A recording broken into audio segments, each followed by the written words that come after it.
교재 내용을 좀 이렇게 보도록 설명해 드리면요. 교재 내용에는 개관이 들어있고요. 그 다음에 명칭, 그 다음에 저자, 이 교재의 특징, 에스라서의 특징, 그 다음에 기록 연대, 장소, 목적, 핵심 등이 잘 기록이 되어 있습니다. 그리고 에스라서의 내용 구성과 에스라서의 당시의 본서의 무대가 어느 곳인지도 설명이 되어 있고요. 내용 구조도 잘 설명이 되어 있습니다. 그리고는 각 장마다 총 10장까지 있습니다.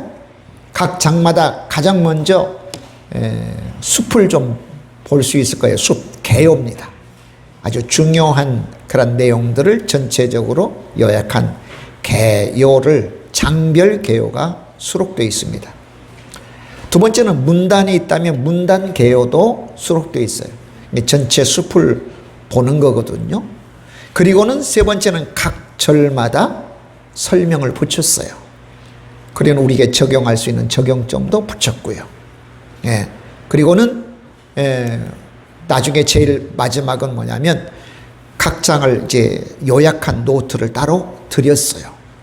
거기에는 뭐 주제, 그 다음에 핵심, 중요한 교훈들, 적용점들 이런 것들이 있으니까 여러분들이 찬찬히 보시면 되게 대단히 유익할 것입니다. 교재로도 드렸고요.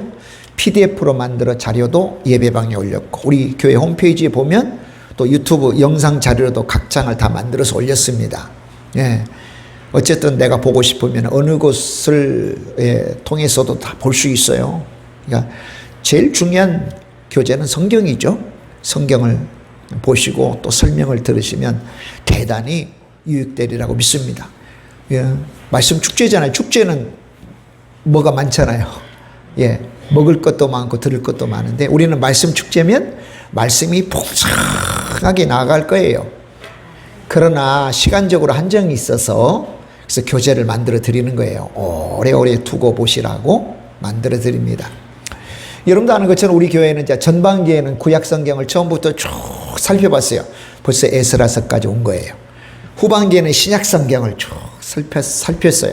디도서까지 봤어요. 그 뒤에도 볼 거예요. 아마 저하고 같이 신앙생활 한 동안에 평생 성경 66권을 이렇게 말씀 축제를 통해서 다 훑어보면 좋겠다 싶습니다. 아멘. 이렇게 좋은 기회를 주어도 내가 적극적으로 임하지 않으면 별로 우리 마음속에 이 말씀이라고 하는 놀라운 유익거리가 없죠. 그러니까 제가 준비하고 기도하면서 준비한 것에 여러분 더 적극적으로 임하고 할렐루야. 이번 전반기의 말씀의 주인공, 이 말씀 축제의 주인공이 내가 될 거야 라고 하는 그런 다짐이 있으면 좋겠습니다. 10장이니까 많이 자주 반복해서 여러 번 읽으시면 거기에다가 하나님께서 특별한 은혜 베풀어 주셔서 말씀이 깊이가 있고 또 말씀이 또 지경이 넓어지고 그래서 우리가 말씀 앞으로 돌아가면 하나님 앞에 바로 설 수 있다고 하는 거 꼭 기억하시기 바랍니다. 할렐루야.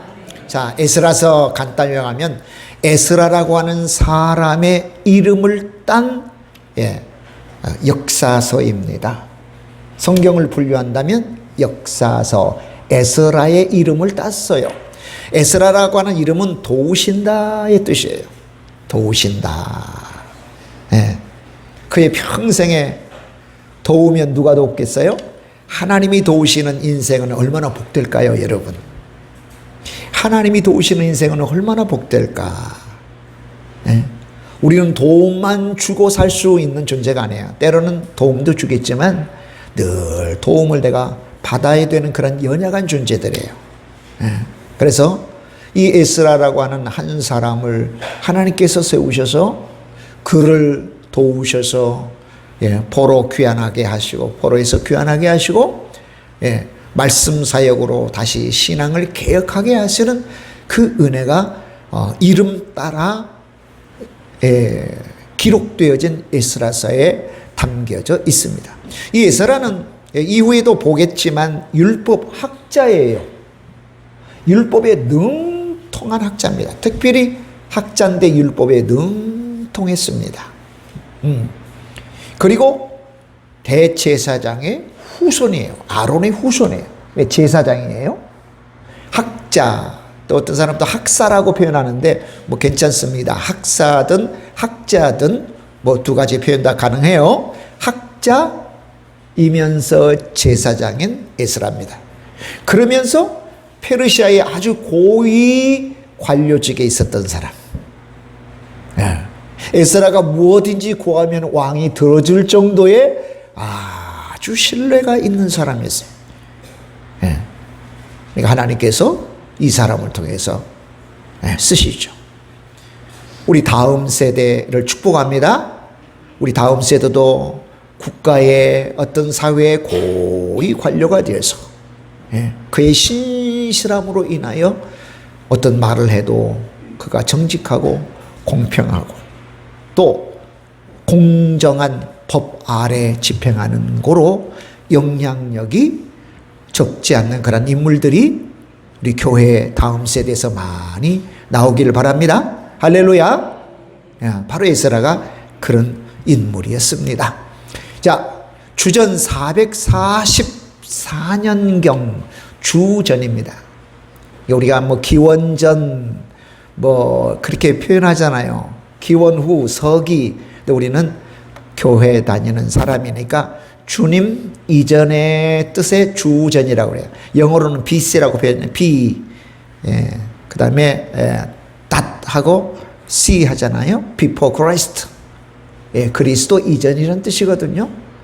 예수님이 오시기 전에 444년경 이쪽 저쪽에서 기록됐어요. 이제 에스라와 동시대에 활동했던 사람이 느헤미야입니다. 에스라 다음에 느헤미야서 나오거든요. 느헤미야서는 이제 내년에 우리가 살필 건데요. 근데 느헤미야는 총 포로 귀환이 1차, 2차, 3차에 걸쳤는데 3차로 느헤미야가 포로를 데리고 와요. 근데 에스라서에는 3차로 데리고 왔다는 이야기가 없어요. 그러니까 대략 한 444년경 이쪽 저쪽이라고 보시면 되겠습니다. 자, 내용은 우리가 주제로 잡은 대로, 표로 잡은 대로 말씀으로 돌아가 하나님 앞에 회복되는 거예요. 말씀으로 돌아가 하나님 앞에 회복되는 겁니다. 왜 여러분 하나님 앞에 회복되는 게 왜 그리 중요할까요? 여러분 왜 그리 중요할까요? 당연히 하나님은 우리의 생명과 우리의 사망 그리고 복과 저주를 주장하시잖아요. 생사화복을 주장하시는 분이에요. 생명과 복을 공급하시는 분이에요. 하나님은. 그래서 하나님 앞에 서는 게 너무 중요합니다. 하나님 앞에 서다, 하나님과 깊은 관계를 수립하다, 늘 하나님 안에 거하다, 영혼이 잘 된다, 같은 의미예요. 내가 하나님 앞에 서야 하나님으로부터 생명을 늘 공급받잖아요. 또 늘 복을 공급받잖아요. 그래서 하나님 앞에 서는 게 너무 중요한 겁니다. 하나님과의 관계가 회복되는 게 너무 중요한 겁니다. 여러분 지금 하나님과의 관계 속에 여러분 있는 거예요. 그죠? 매주일 예배 드리잖아요. 예배 드리면서 감사하고 예배 드리면서 나의 모습도 교정하고 예배 드리면서 은혜와 능력도 받고 할렐루야. 이거 하나님 앞에 지금 머무는 거예요. 참으로 복된 겁니다. 하나님이 은혜 주시지 않으면 우리가 하나님 앞에 나올 수가 없습니다. 늘 기도할 때마다 이곳은 하나님이 거룩한 존전이라고 그랬잖아요. 거룩한 존전이에요. 하나님 앞이에요. 왜요? 이유는 한 가지예요. 하나님이 우리의 예배를 받으시기 위하여 임재하시기 때문에 그렇습니다. 예배가 얼마나 중요한지 몰라요. 예배가. 그런데 무엇을 통해서? 말씀을 통해서, 말씀 운동을 통해서 그러하다는 거죠. 말씀 운동. 그래서 우리가 이 말씀 축제를 통해서 한 가지 우리가 목표를 삼으면 좋겠어요. 나 말씀 평소에 많이 보는데, 그래요. 너무 잘하셨어요? 더. 맥시멈이 어디가 있겠어요? 내가 말씀을 많이 보면 더 심화해서, 할렐루야, 더 깊게, 이 정도는 괜찮겠다. 아니요, 더 깊게, 이번 기회를 통해서 더 깊게 말씀의 지경이 더 넓어지도록 할렐루야. 우리 자신을 점검하고 나 말씀 나는 그렇게 깊게 안 봤는데요. 그럼 이번 기회를 통해서 말씀을 깊게 연구하고 깊게 보면 좋겠어요. 할렐루야. 말씀이 나를 이끌어 가시도록, 말씀이 나를 이끌어 가시도록 이해할 수 있을는지 모르겠어요. 처음에는 우리가 말씀을 봅니다. 내가 말씀 지켜야지, 내 말씀 따라 살아야지 라고 시작을 하는데요. 어느 순간에는 말씀이 나를 이끌어가요. 할렐루야. 말씀이 나를 이끌어가요. 쉽게 말해서 말씀이 나를 주도하고 나를 다스리고 통치하신다는 거예요. 통치하신다. 우리 칼럼에도 술 취한 사람하고 성령 충만한 사람 비슷한 거 올려드렸어요. 예. 성령 충만이라고 하는 건 뭡니까? 성령님이 나를 주도하시는 거예요. 하나님이 나를 주도하시고 다스리는 것입니다. 그럼 무슨 하자가 있겠어요? 생명과 복의 근원이신 지혜의 근본이신 하나님이 나를 주장하시고 나를 다스리고 통치하시는데 저와 여러분에게 무슨 문제가 있겠냐 말이에요. 아무 문제가 없죠. 말씀도 그러하시더라는 거죠. 그럼 따라서 봅시다. 말씀으로 돌아가. 하나님 앞에 회복됩시다. 아멘. 이 에스라서는 총 10장으로 구성되어 있는데 내용이 뚜렷해요. 1장부터 6장까지는 성전 재건에 관한 기록을 우리에게 보여줘요. 물론 에스라 시대에 성전이 재건된 건 아니에요. 에스라 당시로부터 60여 년 전에 성전이 재건됐어요. 그 성전 재건된 이 내용을 리바이벌 하는 거예요. 그 의미가 뭔지를 알게 하는 거예요.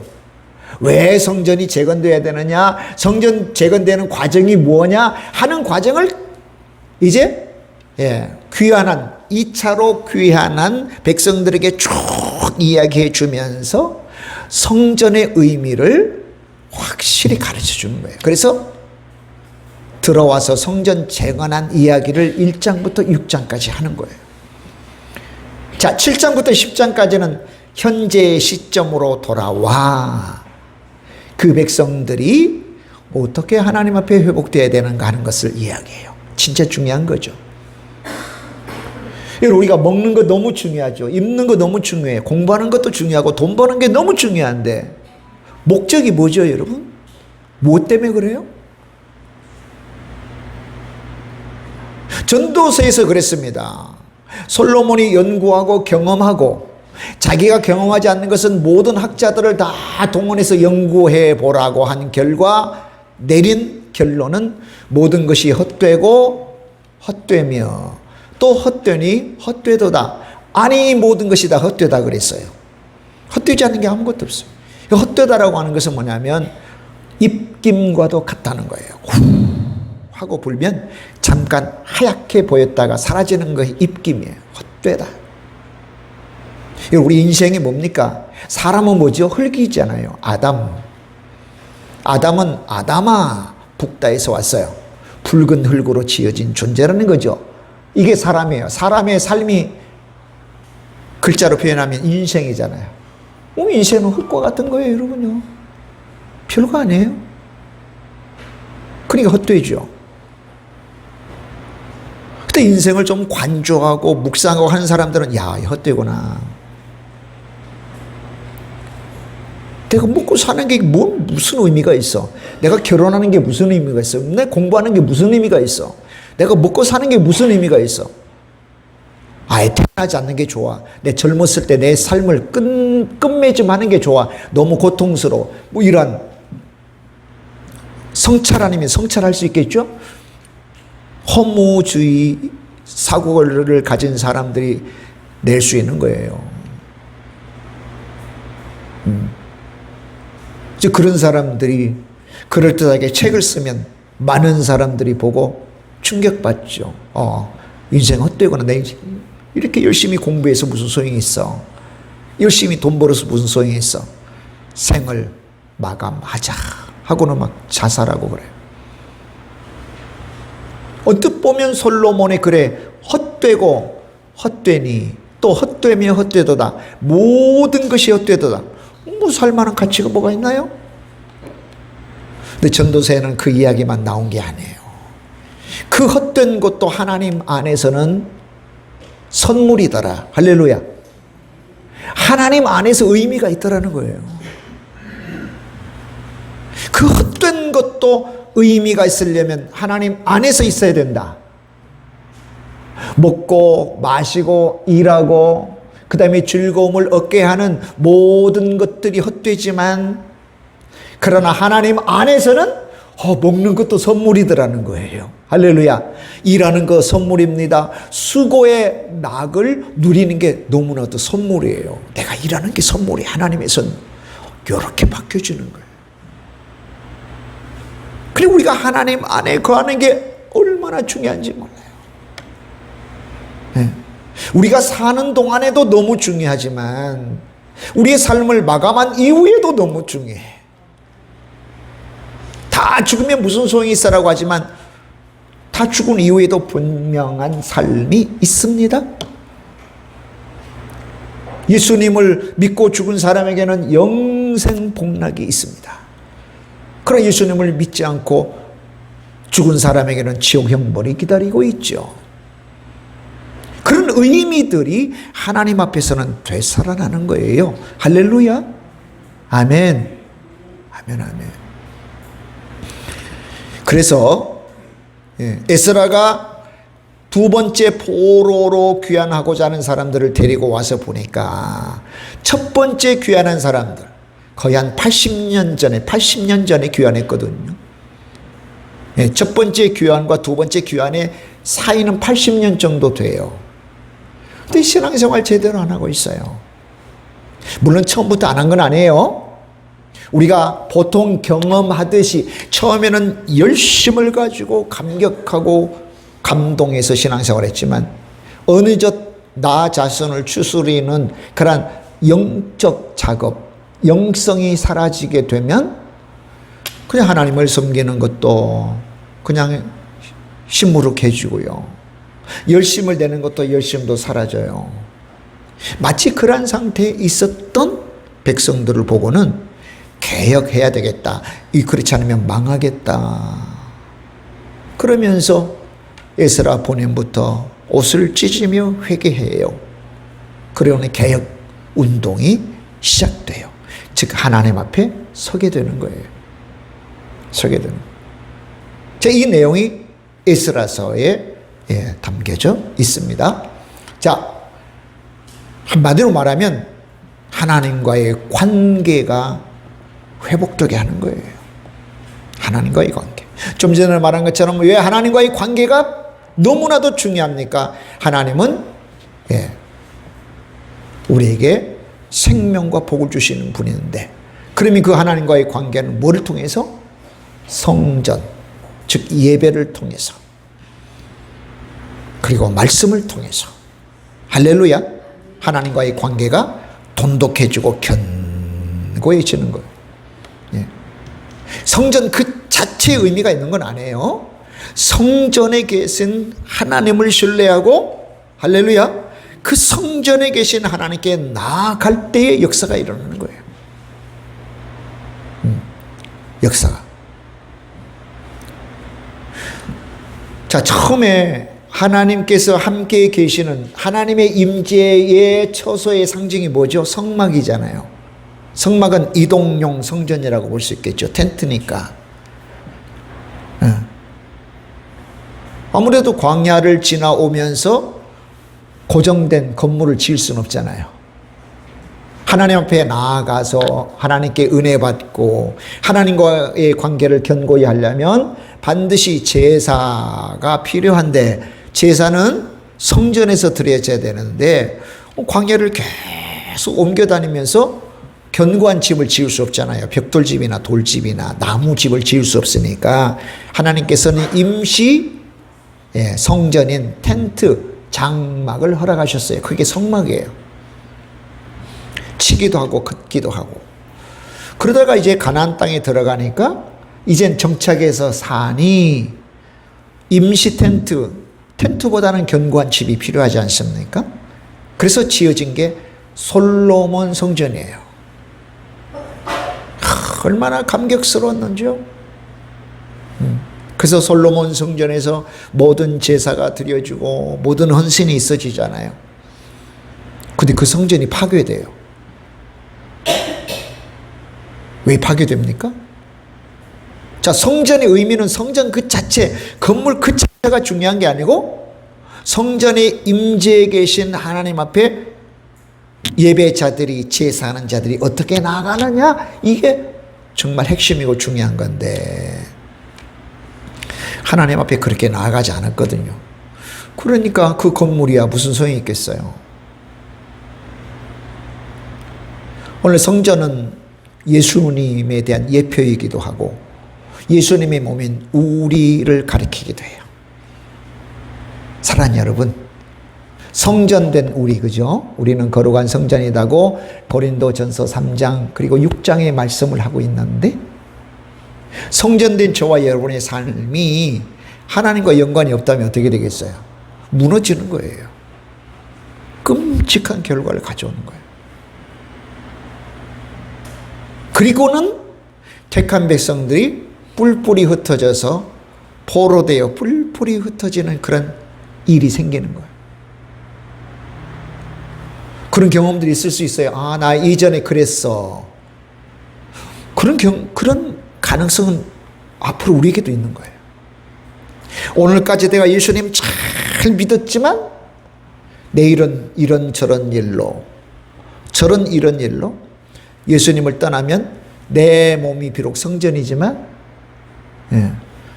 주전 586년 성전 회파되듯이 무너지고 불태워지고 다 하나도 없어지듯이 우리의 삶도 그러다. 그러니까 하나님이 떠나면, 하나님과 연관되지 않는 삶은 그야말로 무너진 성전과 같아요. 무너진 건물과 같아요. 폐허예요.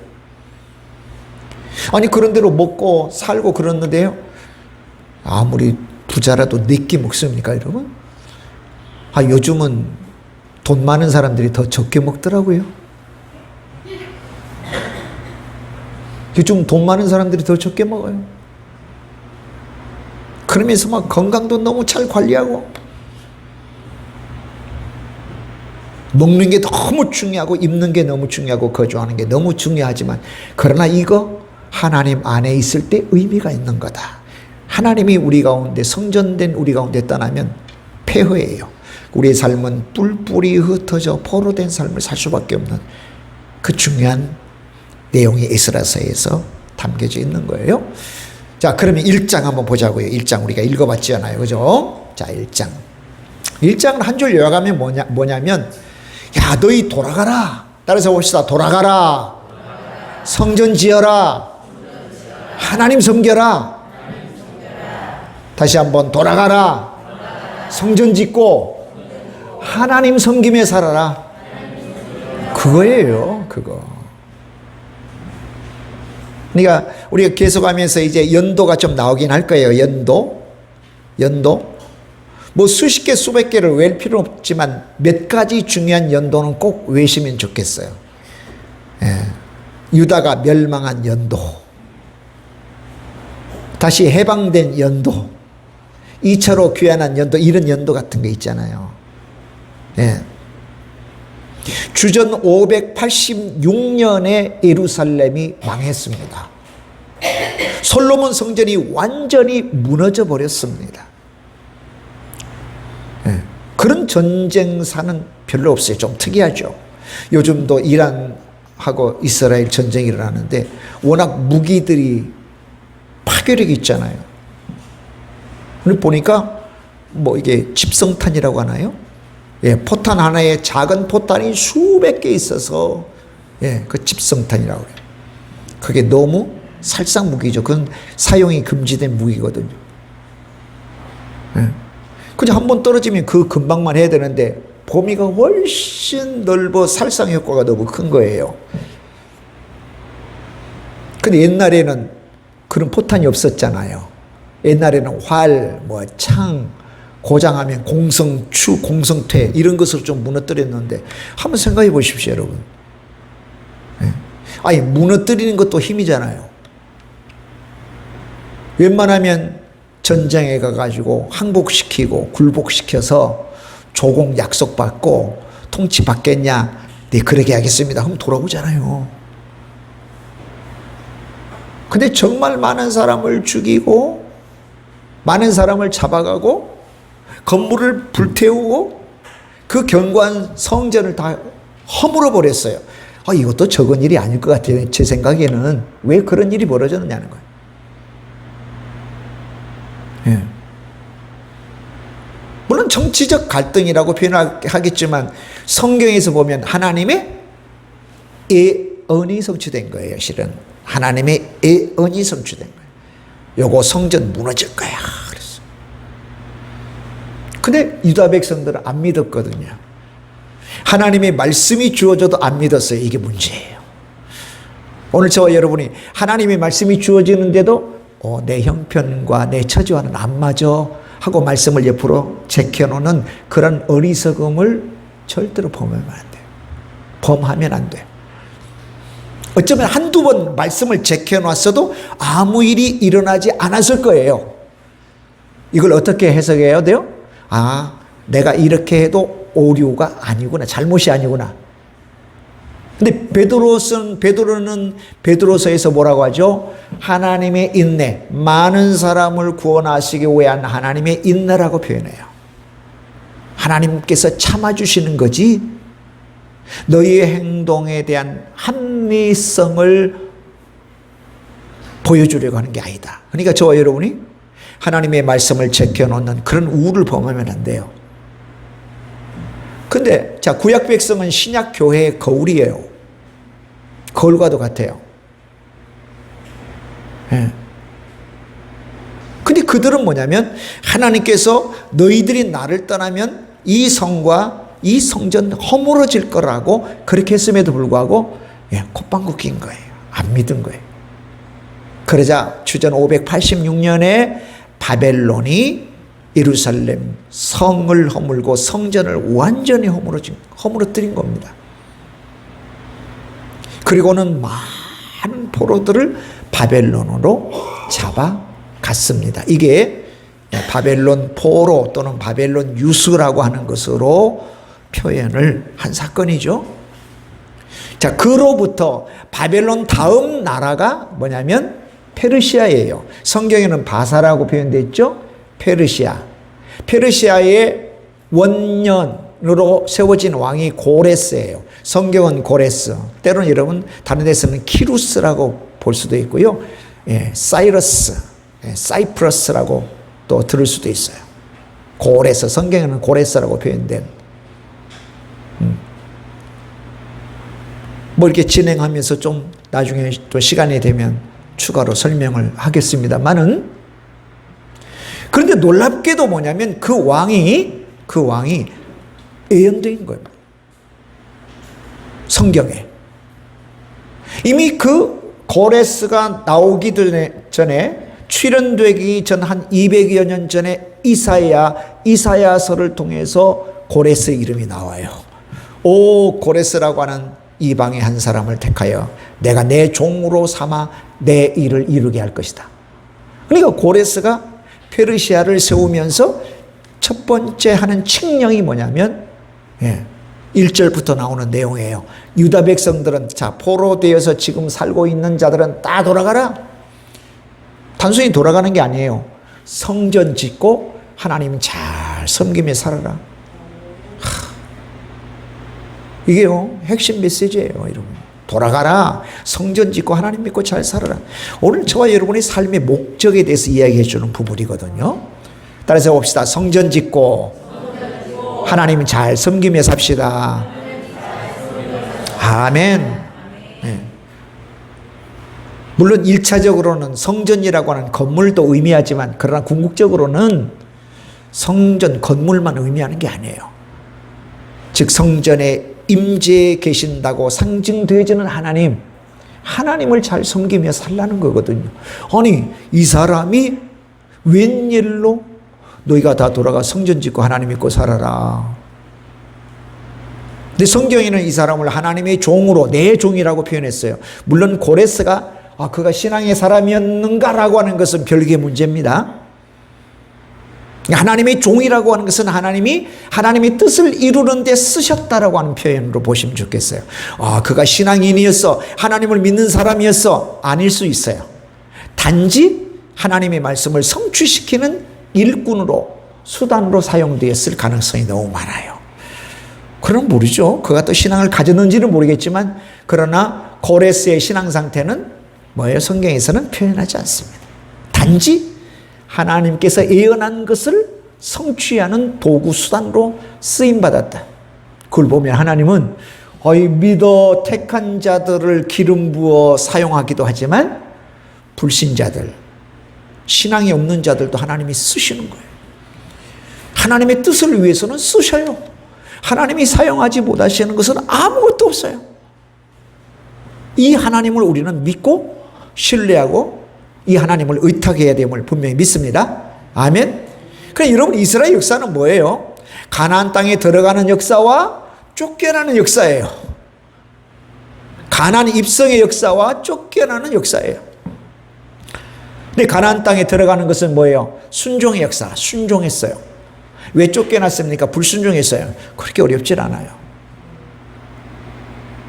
오늘 저와 여러분이 하나님 말씀에 순종하고 하나님의 뜻에 순종하면 젖과 꿀이 흐르는 가나안 땅의 놀라운 복을 받아 누려요. 아멘. 그러나 불순종하면 노숲, 곡물도 없습니다. 불순종하면 노숲이에요. 곡물도 없어요. 그리고 여러분, 유다 백성은 별개의 인종, 특종이 아니에요. 신약교회 거울이에요. 신약교회인 저와 여러분의 거울이 바로 구약 백성들이에요.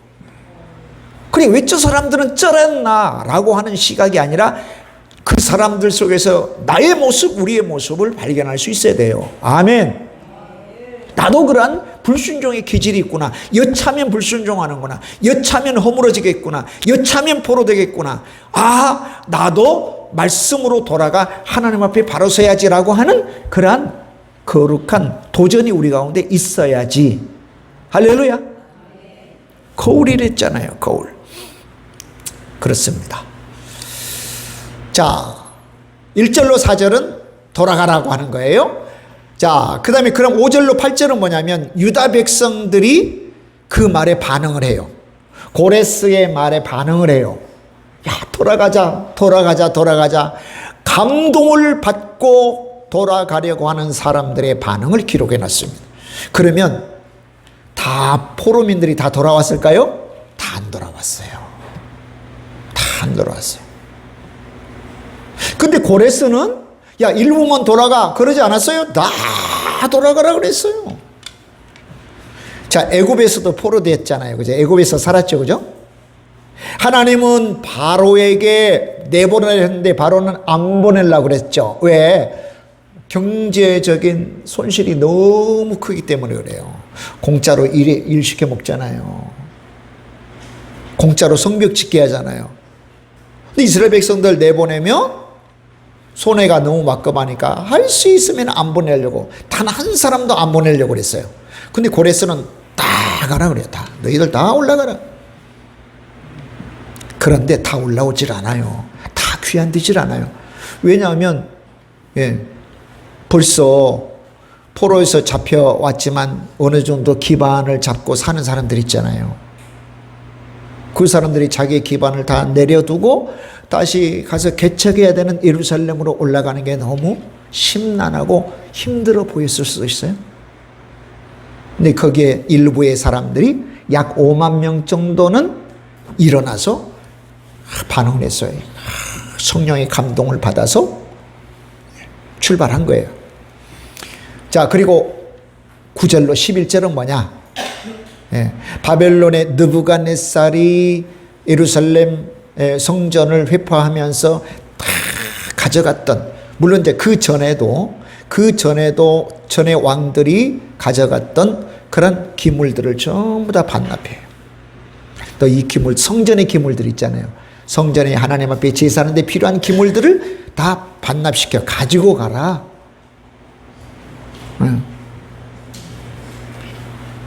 자, 교회는 예수님의 몸이에요. 예수님은 성전이에요. 우리가 성전이라고 그랬죠. 어찌 보면 우리는 성전의 기물들이에요. 하나님 앞에 제사하고 예배하는 데 쓰는 기물들. 이 기물들의 가치는 바벨론에 있으면 아무 소용이 없죠. 아무 소용이 없어요. 그 기물들은 성전에 가서 성전에 세팅되어서 성전에 하나님을 예배하는 데 써야 무한한 가치가 있어요. 할렐루야. 아멘. 목사가 세상에 나가가지고 무슨 가치를 내겠어요? 여러분 앞에 말씀을 가르치고 선포할 때 목사답죠. 아멘. 아멘. 물론 밖에 나와서 복음을 전할 때 가치가 있어요. 한없는 가치가 있어요. 근데 다른 일은 무슨 가치가 있어요? 우리 성도니 된 여러분도 마찬가지예요. 하나님 앞에 예배할 때, 또 여러분이 섬기고 있는 가정과 직장과 생업의 터전에서 예배적 삶을 살 때 가치가 있다는 거죠. 아멘. 와, 저 사람 예수 믿는 사람이야. 저 사람은 내가 신뢰할 수 있어. 저 사람 정직해. 저 사람 책임감이 끝까지 있어. 저 사람은 친절해. 저 사람 내가 내 사람으로 좀 쓰고 싶어 할 때 얼마나 큰 가치가 있겠어요, 여러분. 그러니까 저와 여러분이 현재 어디에 있어서 내가 무엇으로 쓰임받고 있느냐는 것은 너무 중요하거든요. 그래서 진짜 성전의 기물을 내오라 해서 주는 것은 어떤 의미가 있느냐? 그 하나님 나라의 백성의 삶이 회복된다는 의미가 있어요. 단순한 성전 기물들을 내어주는 게 아니에요. 그래서 정확하게 기재를 하죠. 몇 개, 은은 몇 개, 뭐 금은 대접은 몇 개에서 다 반환하고 그 다음에 완료하는 내용이 11절까지 있습니다. 자, 그러면 시간 되어지면 적당히 제가 마무리하겠습니다. 원래는 1장 다 하려고 했는데 못할 수도 있겠어요. 자, 1절로 4절을 좀 심화하며 살펴봅시다. 1절부터 한번 읽어보겠습니다. 바사왕 고레스 원년에 여호와께서 에레미야의 입을 통하여 하신 말씀을 이루게 하시려고 바사왕 고레스의 마음을 감동시키심에 그가 온 나라에 공포도 하고 조소도 내려 이르되 그랬어요. 예. 자, 포로 귀환이 이미 이사야와 에레미야를 통해서 예언됐다. 이건 여러분 꼭 확인하셔야 돼요. 자, 고레스라고 하는 이름이 이사야서에 나옵니다. 이미 이사야가 예언했기 때문에 나옵니다. 그것은 꼭 여러분이 찾아보셔야 됩니다. 이사야 44장 28절, 그 다음에 45장 1절로 4절에 고레스에 관한 내용이 나와요. 이미 200여 년 전에 이사야가 예언한 겁니다. 너무 놀랍지 않아요, 여러분? 수많은 이름 중에 고레스라는 이름이 나와요. 네. 자, 그리고 에레미야를 통해서도 예언했죠?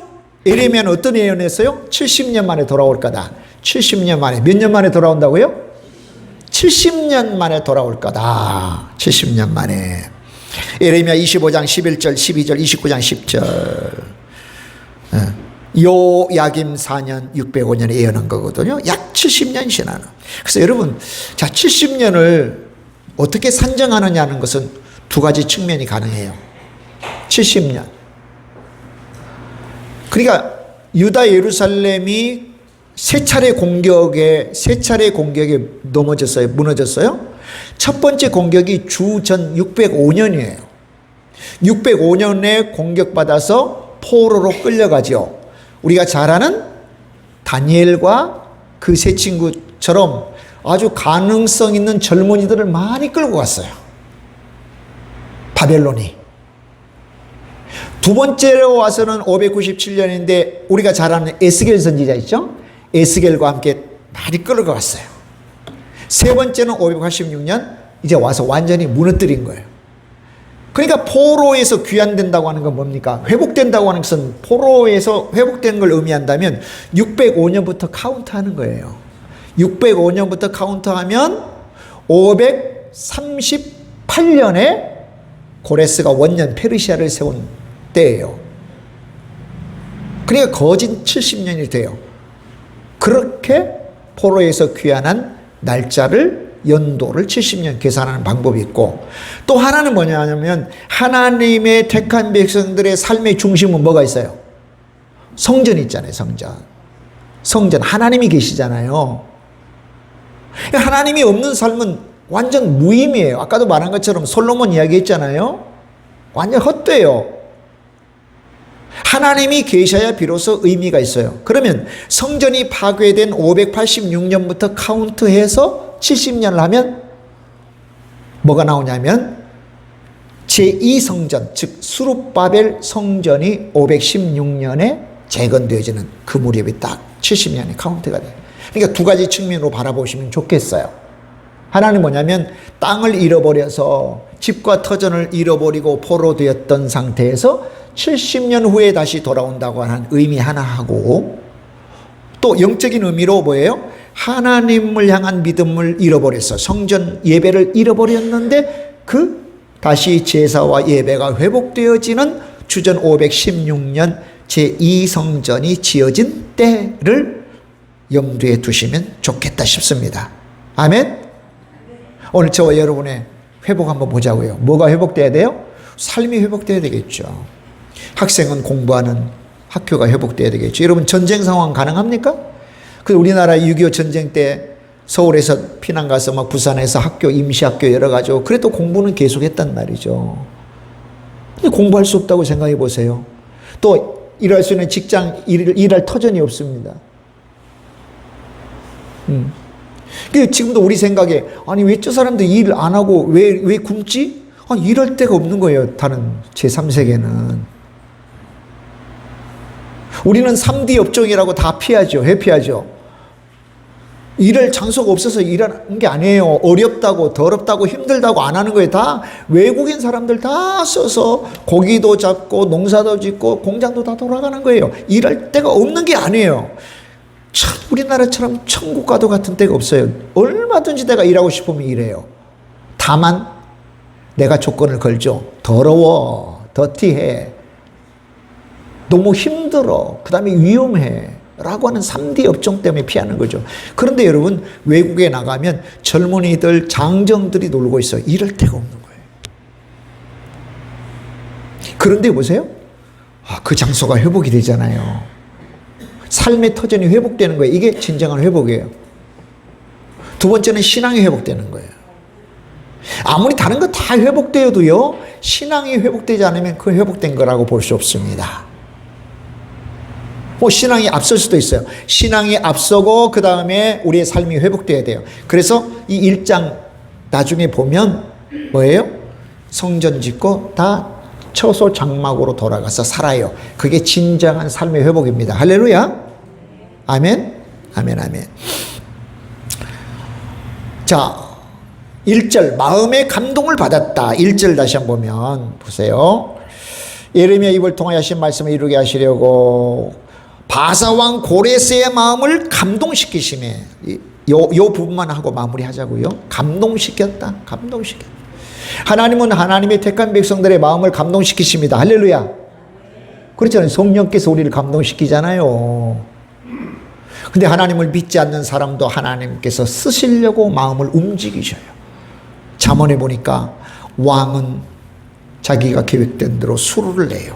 수로, 물길을 내지만 하나님은 우리의 마음길을 내신다. 할렐루야.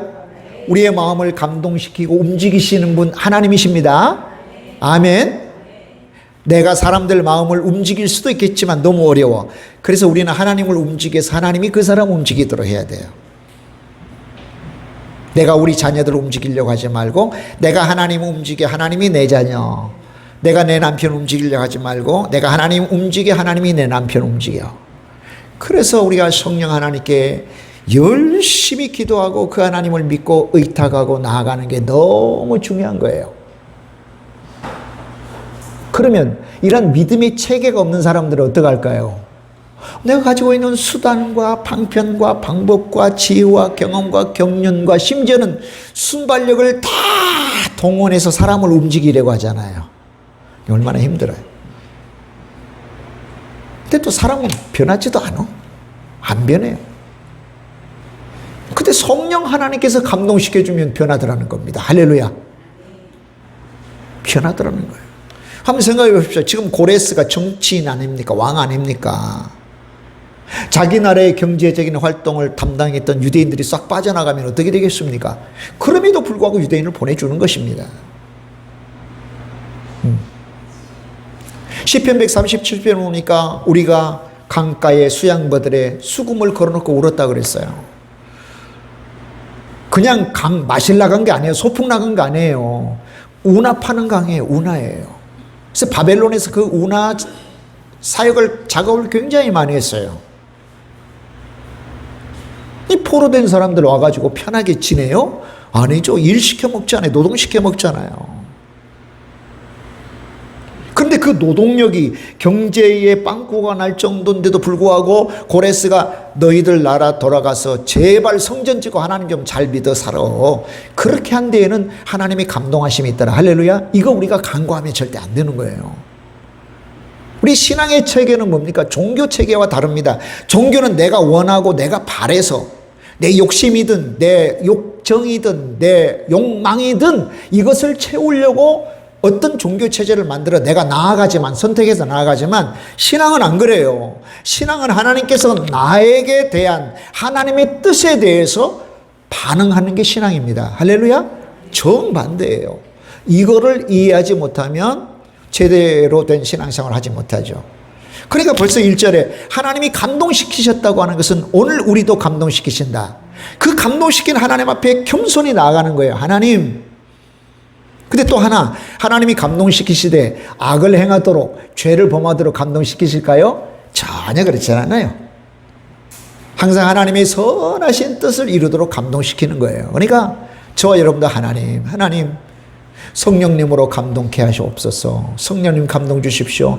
하나님 감동 주십시오. 할렐루야. 굿뉴스지 않습니까? 복음이지 않습니까? 내가 아무리 하려고 힘쓰고 애쓰고 노력해도 안 되는 거, 하나님이 감동시키셔서 감동 주셔서 하면 너무나도 쉽게 되더라는 거예요.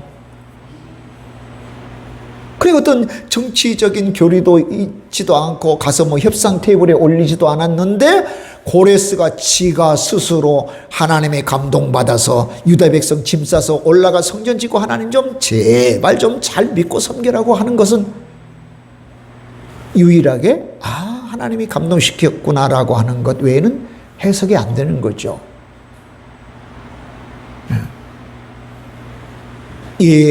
옛날에만 그런 것이 아니라 지금도 여전히 성령께서 우리를 감동시키십니다. 할렐루야. 아멘. 이걸 철저히 믿고 의지하고 의탁하고 나아가면 저와 여러분 가운데 하나님을 감동하고 하나님이 우리를 감동시키면요, 일이 너무 수월한 거예요. 너무 재밌는 거예요. 너무 행복한 거예요.